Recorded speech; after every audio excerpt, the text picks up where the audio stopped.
Paul Yeager, he is a multi-talented dynamo, so we can't wait to see how he matches up with another multi-skilled fair favorite, Bandaloni. When you are among the masses at the Iowa State Fair, you know that there's going to be a surprise at almost any turn. And in this corner of the fair is no exception. As you walk through the food triangle, you might just stumble upon the one, the only, Bandaloni. Now, mothers, tell your children. So you're playing here and you're hot and it's sweaty and you're actually in the shade. That's actually pretty smart. Is that one of those vet things you learned a long time ago? Absolutely. As a matter of fact, I got moved to a new location this morning because it was too big of a crowd in front of the cattle barn, and it was the first time in the morning for some years I've played here in the sun, and it was very hot.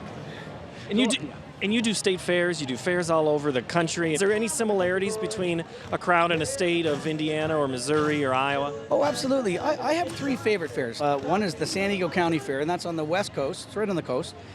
The Iowa State Fair, Midwest. And I have another favorite. It's the New York State Fair, and that's on the east. And I like them.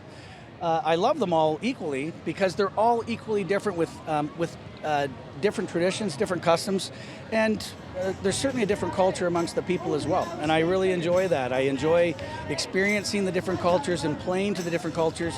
For instance, even the musical choices I make reflect that in the crowds that I'm playing for. So. And you can tell what's working and what's not. I mean, absolutely professional musicians know that. You can read the room, and when you are this close to someone, you absolutely can tell if they're enjoying themselves. Oh, absolutely. Yeah, you get an intuition. Your intuition develops rather quickly as a one-man band, and my awareness is it's turned up to 11 during a performance, and I'm continually reading the crowd and children especially, because I don't want to frighten children, and I can tell by walking up to a child whether or not they're going to freak out or not. So, or most often though it's expressions of joy and a lot of jaw-dropping looks of amazement.